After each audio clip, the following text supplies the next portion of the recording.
Inside the Birds is back. What's going on, everybody? Jeff Mosher, Adam Kaplan here for another Inside the Birds, a special Ask ITB segment. You asked us questions. I don't have any answers. No, I'm just kidding. We got lots of answers. Adam has answers. I have answers. We'll do a little analysis, and we'll get this early summer kicked off right. And again, next week we will get into the roster, the overall roster, right? We'll do offense and defense. We'll split that up, and then in a couple of weeks we'll bring back our friend Greg Cosell to do some NFC East preview outlooks, and we've got some other ideas in mind with Greg as well that we'll tell you about at the appropriate time. Adam, you ready to answer some questions? Do it, man. Yeah. We got like 7. We couldn't get to all of them. But we've got 7 we rounded up, and we grabbed them from Facebook, our Apple page. Yep. And also from, we see, Apple. Oh, the website form, right. As you were telling everyone of the last show, you could put your questions through our website, and we certainly have some of them. Yes.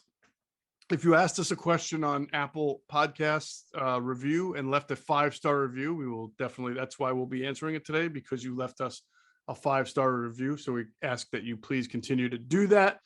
The newsletter comes out today. This weekly newsletter comes out. We've got some more Ask ITB answered on there exclusively for our subscribers. Some good material as well there with our content on insidethebirds.com. And again, you can sign up for the newsletter at insidethebirds.com. The screen will pop up. Just put your name and email address, and bam, you are a subscriber. We appreciate all those who have subscribed so far. The last of 5-part Q&As, the 5th of the 5-part Q&A series is out. I thought, Adam, they did a really good job because they started off talking about the OTAs. It's obviously been a big subject throughout the media and the fans, and the new format and the new style. And what Quentin and Jason did really well was they avoided the temptation, Adam, to say to be the get off my lawn type of guys, like these guys are soft. Yeah, like I was doing, right. They have some opinions that I'll let people find out that are kind of favorable toward the new OTAs, but they also have some opinions and analysis, I'll say, on why they think it's not so good. And it's not all just, well, because we had to do it differently, right? These two guys are smart. I think they show that every single episode, and they understand why the Eagles and in some form or fashion, the league is trending toward different protocols and OTAs. But as you and I brought up, the Eagles are taking it a little bit to the extreme, the Eagles and Bengals, with the lack of practices that they've given themselves compared to what they're allotted. And I thought those guys did a good job of explaining why some of those things that they were working on could have been done better, or could be better for the team overall had they chosen to take more practices, while also keeping in mind where they're going as a franchise as well. So it was really good insight. It wasn't just these guys they're soft, they don't do it, exactly. In my day, it's not like that. That's why I think that those guys are really excellent at what they do. Excellent. Yeah, that was, so the previous shows were the breakdown of the offseason, draft, right, offensive defensive look. And this will be the 5th of the 5-part series. They will be. And so they will be back with us. We are working, they're going to take a little break here for the late spring and summer.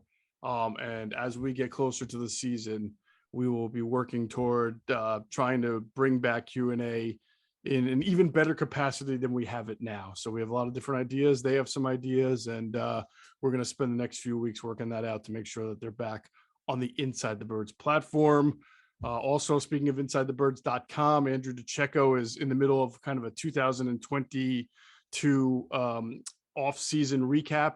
He's going through writing about some of the best additions, some of the areas that still need to be addressed. He's kind of recapping out on the off-season and giving his kind of selections for like the most impactful draft pick, or the most impactful, or the player most poised for a jump this coming year. So it's really good stuff from Andrew DeCecco. He's working hard. So want to thank him for all the work, and make sure you're checking it out on insidethebirds.com.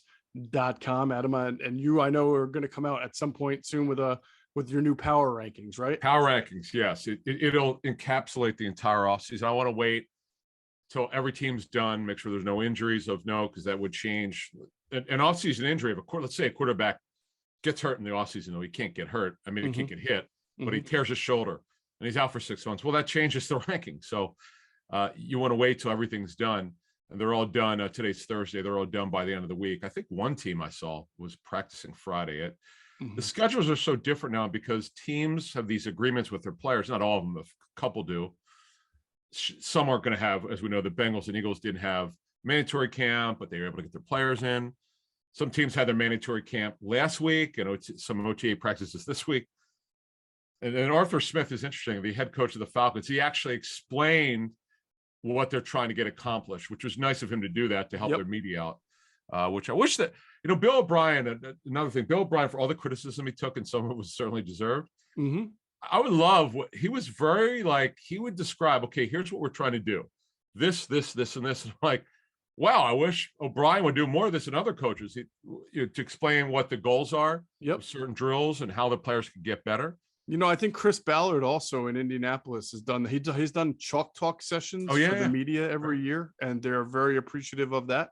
It's not like you're giving away company secrets. You're just explaining certain concepts and what to look for. It's really good education. Did you go to the one with Marty Morningweg probably in 2004? No, it was 2008 or 9. Was it that late? Okay. Was it that late? Yeah. That was great. In fact, I still have the notes I took in my email. I emailed it to myself during his little spiel. It was West Coast based, and he brought up some Bill Walsh stuff and certain plays that were part of his DNA, and I thought it was just wonderful. So the Ravens used their college scouting director, or actually now he's been moved up. They use one of their executives who has a chalk talk, exactly the way you outlined it, where the media comes in. They may or may not tape. I'm not sure what the rules are, but I know this. I've talked to those reporters who get to go. They really appreciate it. I think we all do, because we get to learn more. Right. Oh man, the one about the Marty chalk talk session was so mind-blowing, because he took a play, right? He gave you a few plays that they would run, simple plays, but within that, it was the verbiage, really, right? He would go through the entire 6 named play call for the play. And the reason why I had 6 names, right, is because you could change any one of the names of that play and it's still the same play, but you might be running it to the left instead of the right.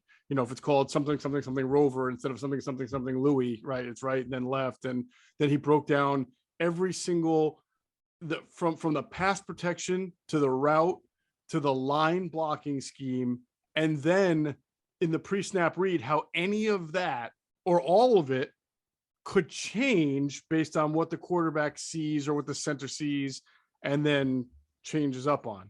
So you could take the whole play, flip it. Everything that was involved, and it was for just one play to have that much verbiage and that much involved makes you realize how intelligent these guys have to be to pick this stuff up split second. And remember, right? He learned under Mike Holmgren, who was running Bill Walsh's system, right? And that's the old West Coast verbiage system, not number system, like the North Turner system's numbers. And it's not easy, man. That's why we don't want to get into it. Well, actually, someone asked about this.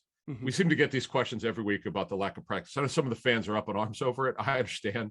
You have a relatively young team. Why wouldn't you practice more? We don't want to make this. We talked about this on the previous show anyway. Yes, and we'll get to the one of the questions on this. But I like when Marty also talked about, this is something I'll never forget. He talked about the outlets, and every single play there's an outlet in the West Coast offense. There's no excuse for not finding a check down. Because one of the responsibilities is, it could have been the fullback. They might have used the fullback back then. Someone's going to be available for you to dump the quarterback to dump the ball off, and he explained what the rationale was. It was just fascinating. Marty's fun, with his energy. definitely got a lot there, and it was fun. I wish was it like an hour? I don't even remember how long it was. Half an hour? 45 I think it minutes? was an hour just to get through that one play. Oh, one play. I'll tell you what, watching tape with Jaws and Cosell, man, especially Jaws, he wants to know what the quarterback was thinking. And some plays could take 15 minutes. He keep going. He might see one play 10, 12 times. Like, could you move on already? Like, but he wouldn't do it until he got it. I remember Marty once told me that the concept of every single offensive play is to be able to score a touchdown on it. Like the way the blocking scheme is set up, the way it's intended to attack a defense, the way it's designed is that if everything went perfectly right, you can score a touchdown, or you should score a touchdown on that play. Wow. And then I said something like, well, you must be a terrible offensive coordinator. Yeah, right. You only get about 4 on a good day. Right. I don't know how realistic it is. Right. That's funny.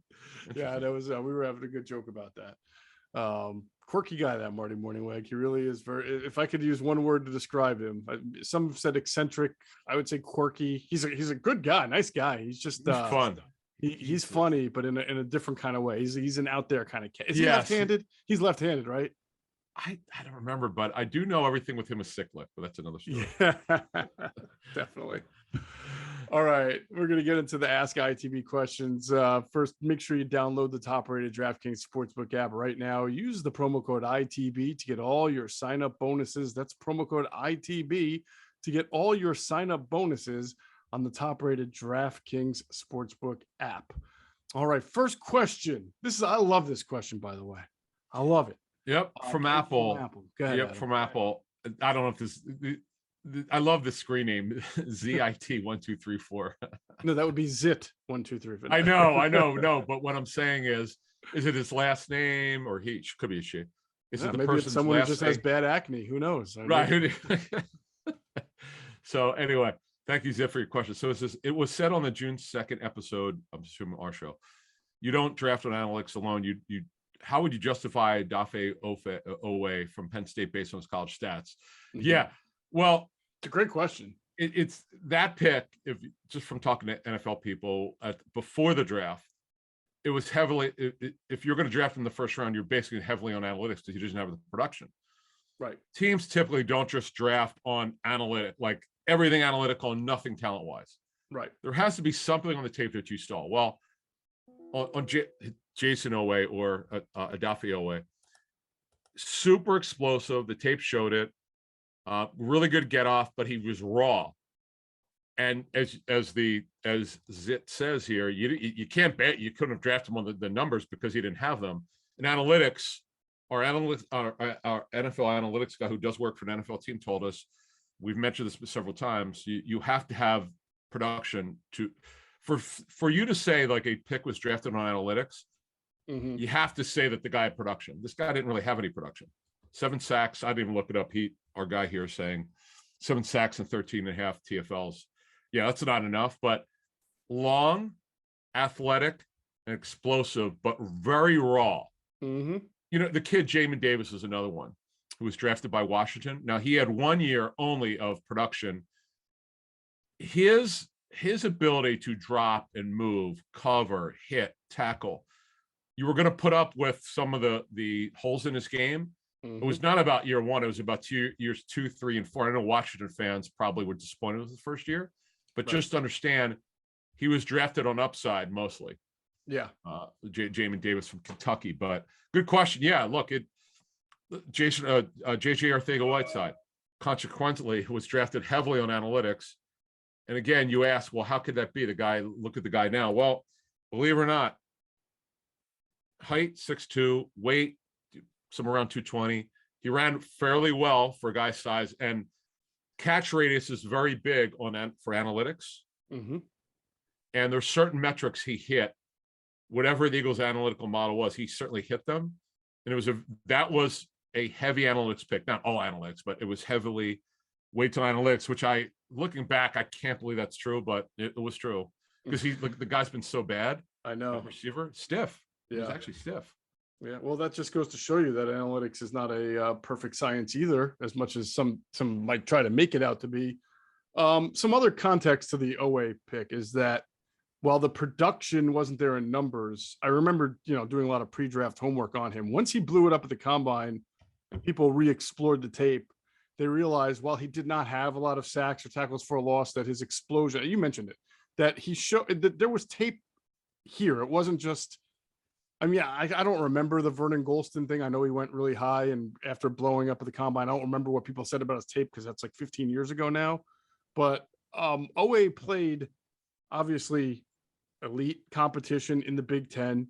So not only did he test elite, but he played against really good competition. The tape showed he had explosive traits and that he created pressures. He may not have come away with all the sacks or tackles for a loss, but the tape did show that he was excellent at collapsing the pocket, that he was beating tackles with his raw tools. And again, because it's not like you drafted a kid from who tested really well at Slippery Rock. Okay. He went to Penn State. He played against a great competition in the Big Ten power conference. So, and the second part of that context is the Ravens had 2 first-round picks that year. They took Rashad Bateman with their first pick. So it's not uncommon for a team to, I don't know, Adam, if you say gamble or make that second pick kind of a luxury pick a little bit. Like you've got your first rounder and now you have a chance to kind of, and plus it's at a position that, of course, they prioritize like most teams at pass rusher. So I don't know if Bateman and Oweh are going to work out like they drafted Jonathan Ogden and Ray Lewis, I believe, in the same draft. Yeah, it's How unbelievable is that to draft 2 Hall of Famers in one draft? But what the Steelers, right? Steelers had that unbelievable draft with Jack Ham and John Stallworth. God, that's a long time ago. But maybe the best of NFL history. But yeah. I would say another thing. I was talking to Joe Banner recently, and Joe pointed out to me that Baltimore, believe it or not, is heavily on analytics. They are, yeah. So he goes, don't let it fool you because they talk about defense, which they run the ball a lot, and that's usually not analytical. But he goes on the draft, they are. In fact, Joe was part of Jeffrey Lurie's staff when the Eagles drafted Mike Mamola, who we're going to have on sometime, by the way. Oh. Can't wait. We'll have Mike on at some point. We tried to get him last year, but he just was not available. But I know Mike, and he was the guy who blew up the combine, and now he was sort of an analytics darling. And I wonder what Mike remembers because I saw the NFL Films piece on him and how he hired a trainer and coming out of Boston College. And Mike actually, if he didn't break his foot, he had a very bad break. He would have played longer, and he was a pretty super athletic guy.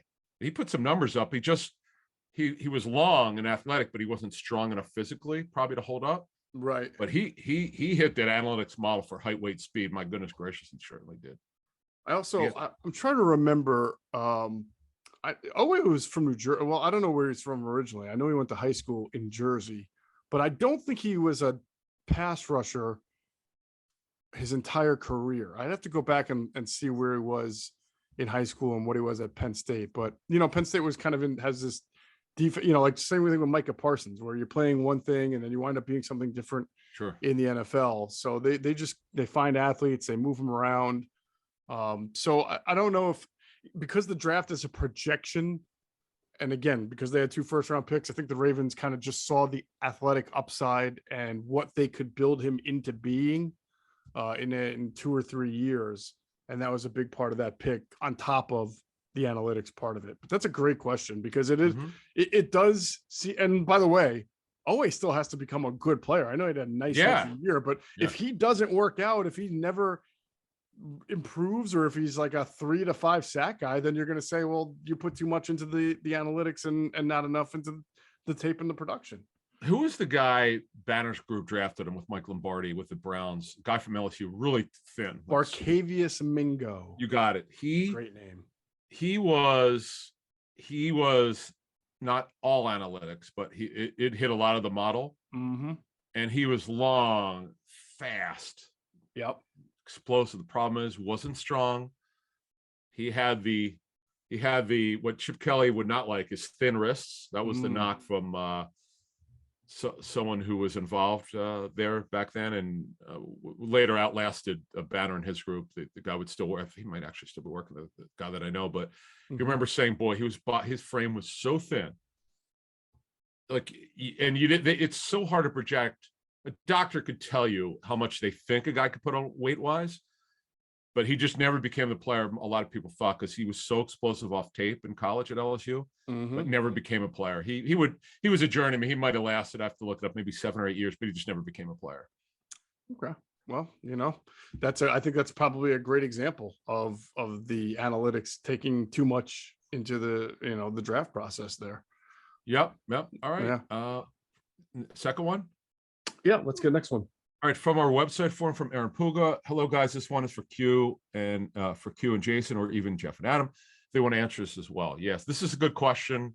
I've actually thought about this one, Aaron. If Hurts is deemed the starter for the future, how likely do you think he'll be able to play 17 games consistently in his career? 17 full games consistently, of course. I feel that at some point he's going to have to change his playing style, similar to what McNabb did, and focus more on being a better passer than a runner to prolong his career. That's what McNabb did, because you would see over a series of years his rushing attempts go lower. I do think he'll change that. Now, Aaron, here's an interesting thing. Talking to the Bills earlier this year, this surprised me. I would have not believed this, but they have better information than I had, obviously. They said that one of the people I spoke with at Bill said a majority of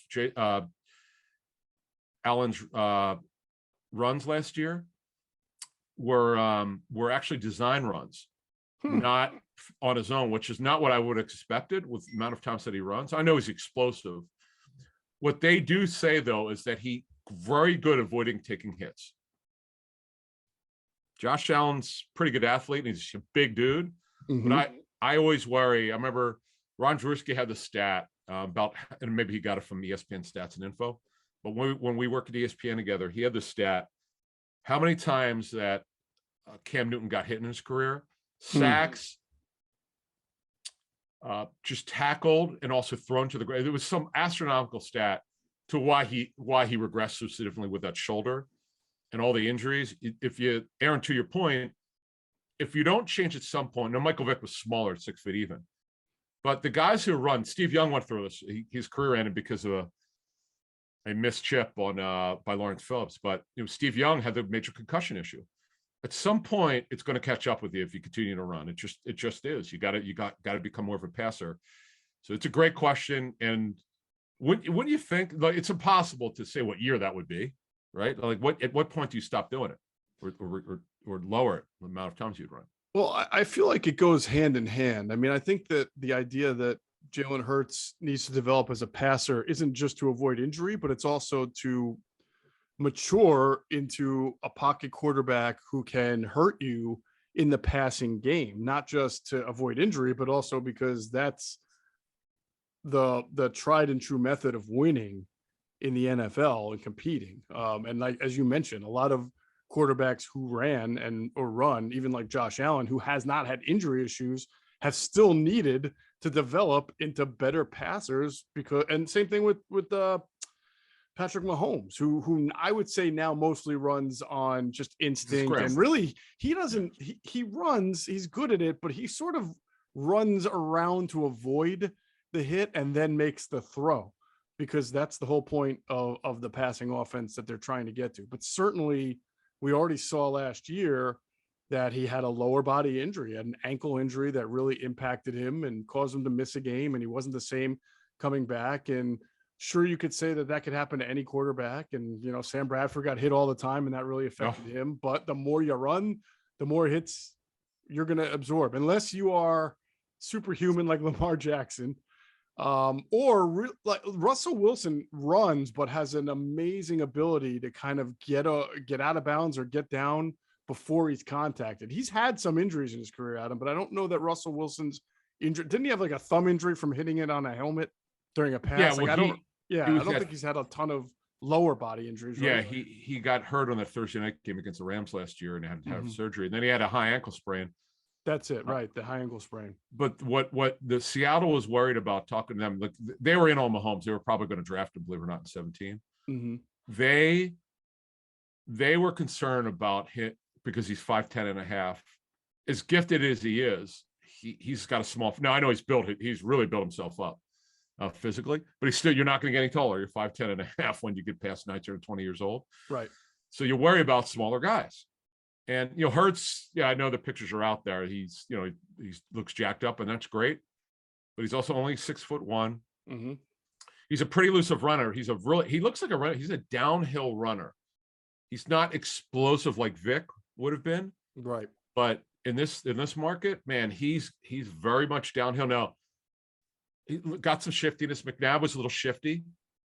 McNabb, I know some people said he's closer to 6'1" and then 6'2", but McNabb was more of a runner, obviously, when he started. We remember that. And then he became more of a passer. And was he MVP one year in the NFL? Donovan McNabb? Yeah. I think he was runner-up in 2004 when they went to the Super Bowl. Yeah, because I know he definitely, first 4 or 5 years, there was 1 year it's a monster year. But yeah, but no, it's a great question, Aaron, and that's one that I've thought about recently, looking at the Eagles roster and what's it going to take. In fact, that's the next question from someone from Facebook, which we'll get to.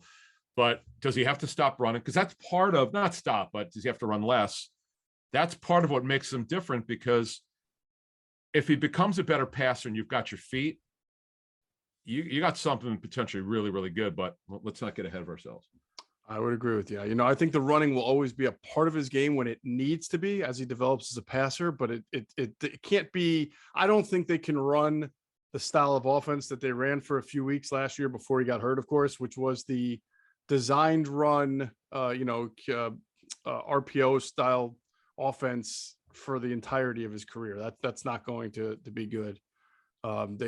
He can't run designed runs 6, 7, 8 times a game and be the leading rusher. Wasn't he the Eagles' leading rusher last year? Yes, in attempts and yardage, I think. Yeah, that cannot be the case when you've got AJ Brown, you got Devontae Smith, you have Dallas Goedert. That really can't be the case. He's got to, like any quarterback, got to develop and use those weapons. They would not be happy. I said this before. He won't be the starter if by midseason their running team. That definitely will not happen. There you go. All right, next question. Okay, I was just going to say, if it winds up happening, someone's getting benched, because that's not what this owner wants. Everybody knows this. I appreciate that Jeffrey Lurie didn't get involved last year. Where the Athletic article that was great. The great note that they beat Green Bay on the road, but he wants to know why they ran it so much. Hey, we know we get it.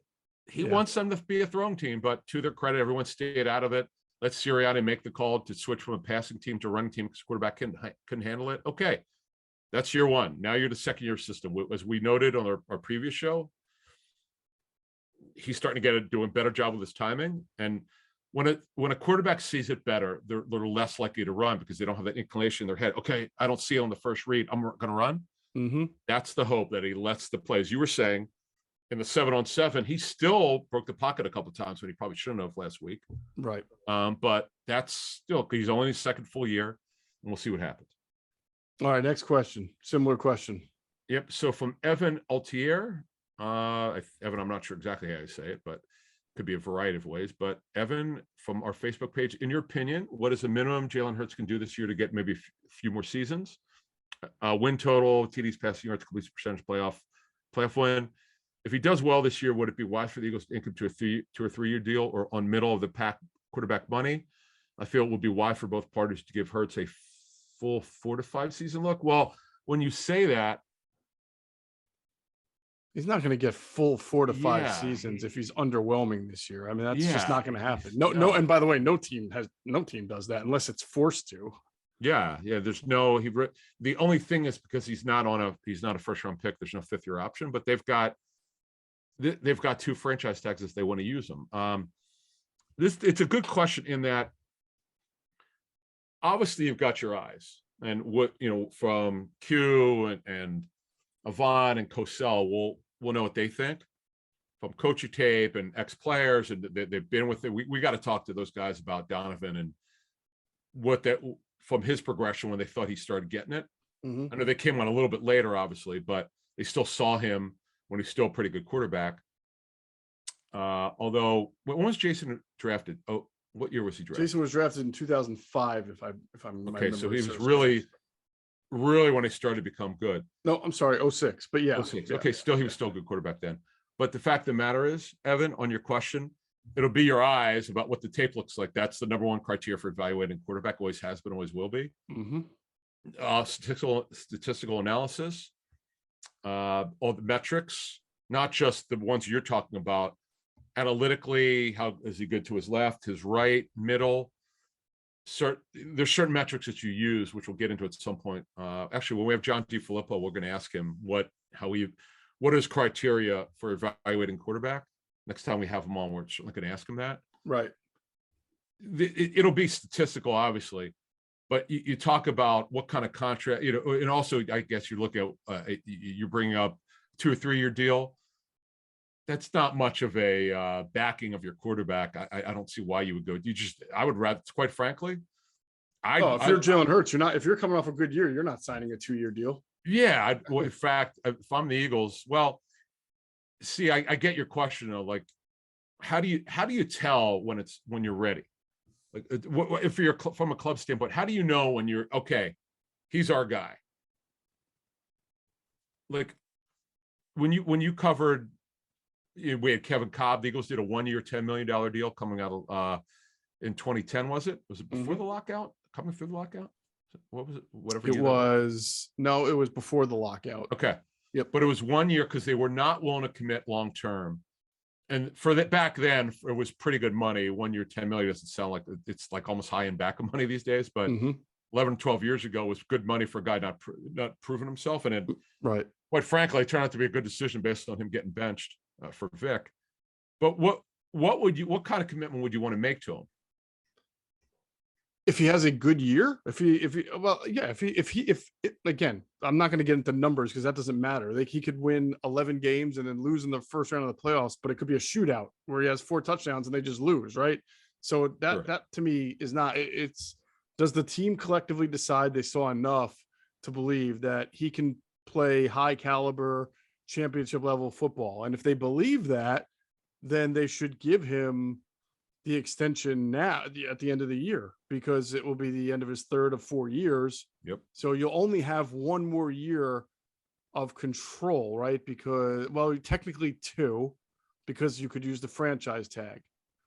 So I guess if I'm Jalen Hurts, I'm only signing a 2-year deal if it's something in the neighborhood of whatever the franchise tag plus the going rate for a starting quarterback. So it'll be like 2 years, probably like, we're talking $50-60 million at that point. So I don't know, like that's the only 2-year deal I'm signing, because then I want to hit free agency again in 2 years, but also be well compensated and fairly compensated, knowing the franchise tag number for at least the next 2 years. So, but I think the Eagles don't normally do that. They don't, when it comes to the quarterback position, when they decide they've got a guy, they'll sign that guy to a long-term deal and try to get ahead of the game, because then the next 3 or 4 quarterbacks are going to raise the cap number, ridiculously.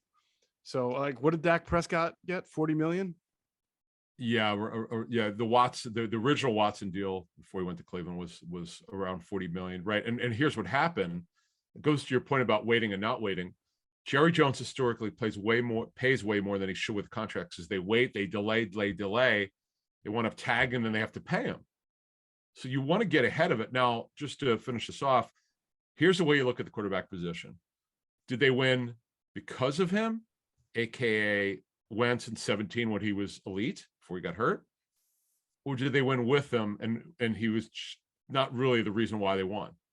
You have to know that by watching the tape and see what the tape looks like. Right. It's really not hard. I could tell you I remember talking to the Eagles in 14. They started to research what Foles' contract was, but they were not going to extend him, no matter how well he did, because Chip was not totally sold on him. Mm-hmm. And the belief was Chip's offense was so quarterback friendly. You don't want to say anyone could execute it, but it was so quarterback friendly. Mm-hmm. They wanted to wait. Then Nick unfortunately got hurt, and he didn't play well when he came back. And we know what happened with his career. And that's the other thing is the staff has to figure out also too. They have to play into it. What does the head coach think? In addition, obviously, to the general manager and the owner. Of course. Hey, that's going to be one of the great storylines of this 2022 season. The game by game Jalen Hurts watch and whether or not he is, convinced the team that he is the guy to go forward with. And that'll be an even better sort of subplot storyline for next off season as well. All right, let's get to our next question. Before we do that, Adam, we're going to pause for a very important message from our friends at Let's Get Checked about making sure you check on your medical health. Are you struggling at the gym? Are your T levels dropping? Then get checked with Let's Get Checked. Let's Get Checked offers a wide variety of testing options such as vitamin tests, liver tests, cholesterol, and CRP tests. They also have tests for iron, kidney, diabetes, heart, Lyme disease, sexual health, and of course colon cancer screening, and more. Just head to their website, trylgc.com/insidethebirds to check out their full range of testing. The link is in the description. Let's Get Checked manufactures all sample collection kits at their accredited facility using the world's best accredited labs and a team of physicians that reviews your orders and results, along with nurses available 24/7 to help with treatment options. Let's Get Checked is your one-stop shop for all your testing needs. Hit the link in this video description to find out more. All right, let's get back with the questions and go to the next one. All right, from Facebook, from Adam Kravitz. Do you believe the lack of practice is really smart for such a young team? Jalen Hurts proved he struggled reading the game, and he was held back in the offseason. Looks like we're headed in the same direction when Jalen needs more practice. It's a different way of asking the practice time issue. I just trust this is a Sirianni-led decision. Based on the players, based on the way the league is going. And we mentioned Ted Rath, who's the director of performance, who came from the Rams. We know how well the Rams do with injuries. But Adam, you asked a good question. How could you think Hurts doesn't need the practice time, right? Like the Eagles should. That's my one issue with this: getting Hurts more practice time. He's got new pass targets. I just don't know. And plus, because in training camp, as you know, are short. The practices are shorter now. We saw the all-timer of 57 minutes of practice. Right. And that they don't play, starters do not play in the preseason. We saw that last year.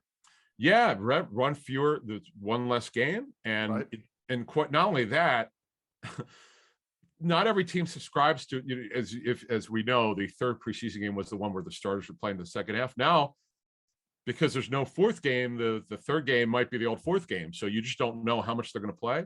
Right. But I have to, Adam, to answer your question, I have to trust the Eagles' judgment on this. That's kind of what we said the last show, because they have better information than we have. I don't see how it helps, but. Yeah, I don't think that you have to trust it. I mean, there are things that the Eagles do that we say, I think that's not a great idea. And you're allowed to have that opinion on it. Right, I mean, but they're not the only team that does this. And you have to decide, because like I said the last show, if Hurts struggles and it's bad and his timing's off, you could say, okay, they should have practiced more. And if he gets off to a good start, you go, okay, well then they were right. I mean, it's very hard to quantify who would be at fault if Hurts does not play well this season. Right. Now, how would you categorize the way Hurts started the year last year? Atlanta, great, because as we've all said, the tape showed that throws were, I hate to say this, but it is what it is. The tapes are simple throws. He hit them all, very accurate. Yeah. And it was a disaster pretty much after that. Yeah. So, I mean, is that because it's his first year starting? I mean, would Probably more time have helped? I mean, you'll never know. I mean, everybody can make an excuse for everything anyway. But again, I'm all right with the overall philosophy. We want to treat OTAs differently than we have in the past. We want to focus more on fundamentals. We want to focus more on position work instead of teamwork and 7-on-7s. But then you can still take those days that you're allotted to work on that stuff. You don't have to give those days up just because. And I don't really think body preservation. This is a point that Jason Avant and Quentin Michael made. All right, you want body preservation? Then tell some of the older guys, the veterans, they don't have to go. But you got some new guys, you got some young guys who need that work, who need that critical time and development that are also being told you don't have to, there's 6 extra days that you don't have to come to because we're not going to do anything. And I don't see how that's beneficial at all. Yeah. And my thing was AJ Brown getting time, getting rhythm. Yeah. With his close friend Hurts. Then Then Isaac Seumalo moving to right guard. This is mentally, this is different from him. It is. There's a different talking offense. We've talked to offensive linemen about this. We talked to Trey Thomas about this. When you, not that he moved, but he knows guys when they move from a different position. It's hard mentally. It's and Andre Dillard talked about that when he moved from left to right tackle, where he clearly didn't like it. So yeah, it does take time to get your rhythm down, but we'll see. We'll put it on our show, what we see in training camp, what we've heard, what it looks like from our people, and we'll go from there. It's a very fair question. Go ahead. I agree. Okay. Next, I love this next question, by the way. This is next good question is great. Because what we put on Facebook was, it doesn't have to just be Eagles question from Javon Harris from Facebook. This is a toughie. Do you think Joe Burrow surpassed Justin Herbert as the better quarterback overall? Took a Cincinnati team to the Super Bowl, who was projected to finish 4th in the AFC North, while Chargers were projected to finish 2nd in the AFC West. Go ahead. What do you think? Well, first of all, just the genesis of the question, right? It feels like the same kind of this feels like a Peyton Manning or Tom Brady type question, right? Or Drew Brees or Aaron Rodgers type question, where you have prototype quarterback versus non-prototype but more accomplished, at least right now, quarterback. So Justin Herbert is every single thing you want in a quarterback. And I'm not saying Joe Burrow isn't. He was also a number 1 pick, but Herbert has the stronger arm. He's more athletic. I mean, you just watch him and you're like, I want that for my quarterback. He's got the size, the arm, the strength, the athleticism, the intellect, all of that. You watch Joe Burrow play, and it's not like Joe is lacking in these guys. He's good enough in every category, but he's not as physically gifted as Herbert. But when you put him on the field, the dude makes plays and he just knows how to win. Like, nobody is going to tell you that Tom Brady physically compared to Peyton Manning, right? But Peyton Manning, one of the best quarterbacks ever, but Tom Brady, the best quarterback ever, because he's just got something extra there. Drew Brees, Aaron Rodgers, totally different. You want everything Aaron Rodgers has, but Drew Brees has been just as successful throughout his career. So it's hard to answer. If you're asking me if I'm a human being, if I'm an NFL scout, if you gave me, or a personnel guy, and if you gave me my pick of the two, I'm probably going to take Justin Herbert based on what we do in life. And that's where we go with what we think is more the sure thing.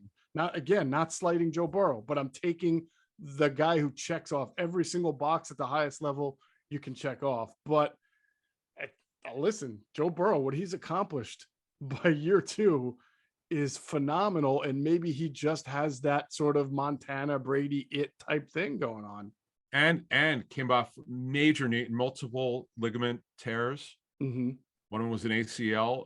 He had a rough offseason, but boy, did he look good at start last season. He's a super aggressive thrower. Yes. As a matter of fact, the big difference between Herbert and Burrow coming out of college was Herbert was what we call a see it and throw it guy. He didn't throw with anticipation.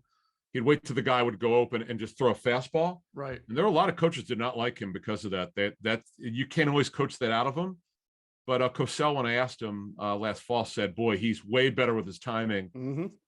Not quite an anticipation thrower, but he's a much better timing thrower. Right. But you can't always count on the guy learning this part about it, the timing part. He's much better with it. And as you said, he's athletic. I mean, he was more of a runner at Oregon, but he's tall, he's athletic, he's aggressive. And you saw, now I know the defense did not play well when they came to Philly. The score was not even, the score might have been close, but the Chargers handled him. That was one of the games where Gannon just could not figure out what to do against Herbert. They're super, they're a pass target group with who I think is going to be a Hall of Famer, Keenan Allen, and that group. It's close, Javon, to ask your question. I probably would take Herbert, but I'd hate to have to choose. Who would you have if you took the accomplishments away and also the vital statistics away, which is kind of hard to do for this conversation, but who do you just think is the best? Pretend you don't know their careers. Who do you think is the better overall quarterback, Phillip Rivers or Ben Roethlisberger? I would say Rivers. Just I would watching too. both. I would too.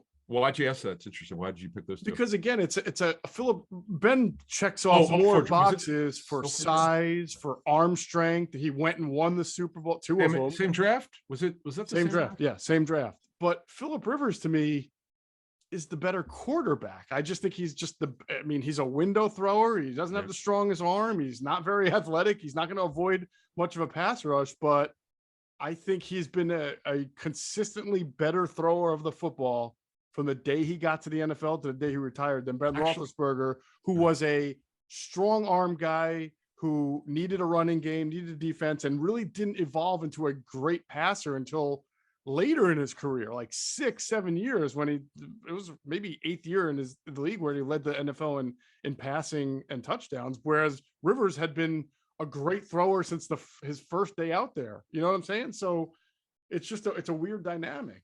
And the most crazy throwing motion. I remember that Senior Bowl in 2004, and I'm watching. I'm like, this could never work. Now he throws with a ton of juice. Yeah. He doesn't have the downfield arm maybe of others, but in terms of 25 yards and in, an absolute howitzer. And I guess his dad taught him it. So I forget the exact story, but the crazy throwing motion I've never seen before. But you know what? As I learned, as long as it could get there, who cares how it gets there? Just as long as it gets there, right? Yeah, there you go. All right, we got a couple more questions left. Before we do that, I want to direct our listeners and viewers to our friends, excuse me, at phlsportsnation.com. They're enhancing the fans' experience with their coverage of all Philadelphia sports teams.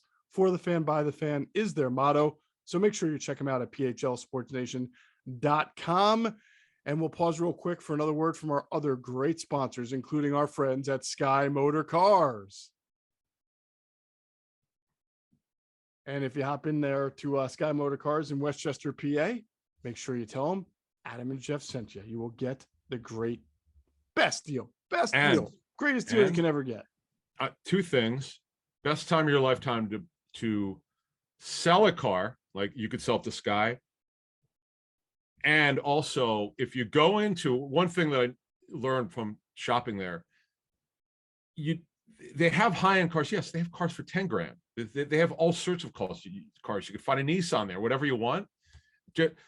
I know because a lot of players have had deals from Sky Motor Cars in Westchester. We just saw Marcus Peters of the Ravens just get his car delivered. Wow. But yeah, but they've got cars for very cheap. That was an interesting thing. And I was like, oh, wow, they got this car here. Oh, a Chevy. Wow. Okay. Didn't know that until I went there. There you go. All right. Well, let's get on with the last two questions here. Okay. This is a good question from Chris Maring from our Facebook group. How much does Lane Johnson still have in the tank? We just turned 32 in May. That's not old. We saw Jason Peters play till he's around 40. He hasn't even retired yet. So who knows? I mean, Lane's still at the top of his game, right? Lane is still really good. He keeps himself in great shape. Yep. I mean, he's a workout warrior to the max. I know he's part of that OL Masterminds program that, is it's like offensive line university in the off season. He missed 3 games last year. It was to deal with the anxiety and depression issues. And he came back and he played, I thought, at a high level. If you think about Brandon Brooks, who went through that earlier in his career, once he was able to get that under control, he emerged into the best right guard in football. So Lane has already been considered the best right tackle in football. And he has had some nagging injuries throughout his career. Like and that stat is always interesting, right? When they show the Eagles stats in games with and without Lane Johnson, and the win-loss record is very different. There's a big gap there. So he has had to miss games. Like 2 years ago, he missed from the ankle. Remember, he had to have the ankle repaired twice. Tightrope. Yeah, the tightrope surgery. Yeah, and then there have been a couple other things, but he keeps himself in really good shape. Yeah.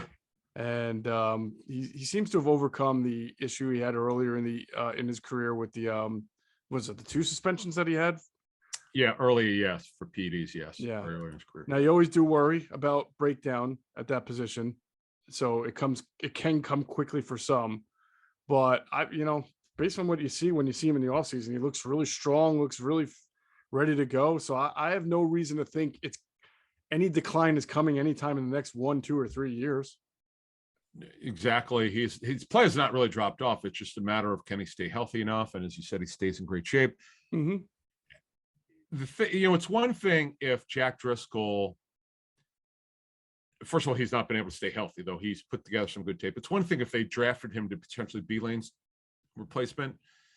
That's not really the case. He's kind of a Driscoll might play guard. He might be a right tackle. We'll see as time goes by. But it's not like they spent a first round pick on a tackle where they go, oh, there it is. He's Lane's replacement. They haven't done that yet. Mm-hmm. Where they've now done it twice. I would think, well, it's hard to say because this is 2013. I don't remember exact circumstances why they did it, but they drafted Lane to be a left tackle, and he's like, he wound up playing right, and then they thought Peters might be going at some point. He never did. Lane said, I don't want to move. Leave me at right tackle. I'm more comfortable here. They obliged, and here we are. Now they've got their left tackle of the now and the future, Jordan Mailata. Mm-hmm. Lane at right. Dillard's the backup left tackle for this season. That's it. I mean, they're just kind of like what they call the embarrassment of riches. It's kind of remarkable you could be in this kind of shape at tackle. Yeah, I would agree. And if Isaac Seumalo winds up starting the season as the right guard, we've detailed this in the last pod compared to Driscoll. He is a strength player, Isaac Seumalo. He's a good athlete too, but he's really a stronger player than Driscoll. And Lane Johnson is a strength right tackle. I mean, he's got great hands, great feet, great balance, great anchor, and he can wall you off. You know, even if you push him back a little bit, he can respond, he can counter, and he can put you on the ground. So to have those two guys who are, you know, prototype strength linemen on the right side would be pretty tough for the left side of the defense there, I would think. Yeah, I mean, you look at Seumalo, as you were talking about, and Lane Johnson. Okay, that's a pretty. Isaac has always been just a solid football player. It's been a good story of development. First 2 years were not good, to the point where they were not sure if he was going to make it. Mm-hmm. And then he had this breakout offseason in 18 for, I don't know how it happened. It was one of our first notes that we had when we first started the show in 18, that he's really coming on. They're starting to feel really good about him. And they were right. Mm-hmm. He's not perfect. He's had each season, he seems to have 2 or 3 games where you go, wow, that wasn't very good. And the rest of them are really solid. Right. So it's good story of development. All right. We've got one more question. I love this question. Mm-hmm. This is, we definitely both need to address this from Anish David from our Facebook group. Yeah. With the changes to the front office, do you think they will move away from their newfound love for the SEC? I know, Anish, what the hell happened for 20 years with Alabama? We need to find out what the hell were there other players that were looking at Alabama and just someone took them someone took them before them. Do you know anything about that? Like what was the story with them not drafting Alabama players? I don't think it was like some anti-Alabama bias. I just think that weird. I mean, there are so many different draft picks for different reasons. So I would have been more confident if Brandon Hunt got the assistant GM job over Hallaby. That we can address first, right? I mean, Brandon Hunt comes here with almost entirely a pro scouting background, not a college scouting background, not much of one at all. So I don't that would be a false premise that Brandon Hunt getting the job, an assistant GM job, would somehow continue this process more of drafting players from the SEC. Yeah, I know, because he's not a college guy. So how would he have any impact on that? Right. Unless we'd have to study this. Do the Steelers, do they draft a certain amount of players out of the SEC? We'd have to, because if Niche, I'm not sure if that's what you're referring to, but the question would be, because Alec Hallaby does not have tape study experience like others do. He has analytical data experience, and he's really good at it. And that was our question when we put out, I don't know, 4 weeks ago or 6 weeks ago, he's going to get promoted heavily. We didn't know exact title, but we know he's going to go high up in the front office.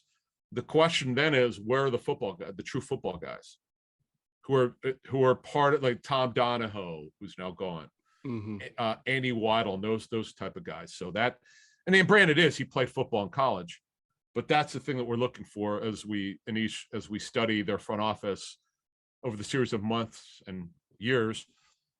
How much does analytics take over now?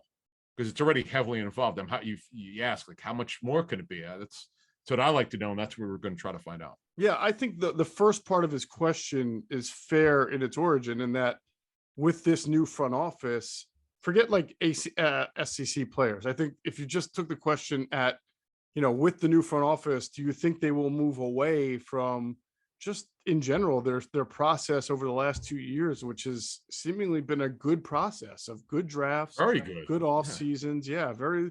There are there's On a paper. couple of signings or picks that may not have, you could pick out like a Kevon Wallace, or you could say Eric Wilson didn't work out, but that happens. But for the most part, their process for the last 2 years has been a good process. We've talked about the balance between analytics and tape, and we've noted some guys who were picked who straddle that fence. Like there are some parts of them that are analytically driven, but they also have good tape. And there are some parts of these guys that they don't necessarily fulfill certain analytical criteria. So it's been a nice process. And all of a sudden, fast forward, and like the front office is completely, it's like you put it in a washing machine and a dryer and you came out and you got something totally different here. So you just have to wonder, I think it's a fair question, does everything stay the same, or you have a lot of new faces now? It's hard to think that everything stays the same when you bring in so many new people. Oh, it's no, that's a great point, because they've gotten also younger, the front office, which is, we'll see if it's a good thing or bad thing. But as I said a couple of shows ago, there's no substitute for experience. Right. It's very rare for someone to start at 22 years old in a front office at a mid-level. In fact, I'd have to look it up where it's happened. But you like, if you're going to be young, you'd like to have at least been 7 or 8 years in. They've got enough experience and plus exposed to pro and college, not just one side. Because if you look at if we went over there, we did the front office show a couple of weeks ago. If you look at their front office now, and I know they have a mixture of college and pro guys, there's not a lot of guys who sort of, they say, pelts on the wall. They've been through the ringers and been through the schools, and they've lost some guys. I mean, I understand the guys that the guys who left to be assistant GMs, and also Catherine, who's going to the Browns, right? Which is more of an operations part. But the people who started in the scouting end on college, and vice versa, who had their own sources of going to schools or people they learned from, who made them really good at what they do. Right. Those guys are gone now. So Howie Roseman is going to have to develop these people. And then obviously Dave Caldwell and Matt Russell. Those are the guys I hope Roseman would lean on. Imagine that he would. And if Howie is smart, I mean, and has success here with the SEC players, that he will, because he is still a shot caller there, he will continue to follow that trend. All right, next Inside the Birds will drop Monday morning, and we will start our roster what do we call it? Overview, roster review, preview, intel, outlook. Yeah. We'll break it up into offense and defense, and what we'll do is do really comprehensive looks at the team position by position, breaking up from offense and defense. We'll probably try to fit special teams in there at some point, and contracts, and try to parse it all out and tell everybody what it all means. So I look forward to getting into that. Thanks to everybody who submitted questions. Please continue to do so, because we will still answer Ask ITB questions in both the newsletter, on our pods, and perhaps some future ITB TVs as well. So thanks, everybody. Thanks, of course, to our producer, Tyler Strasser, who continues to do a great job in his new role. And as always, we thank you for flying with us inside the bird.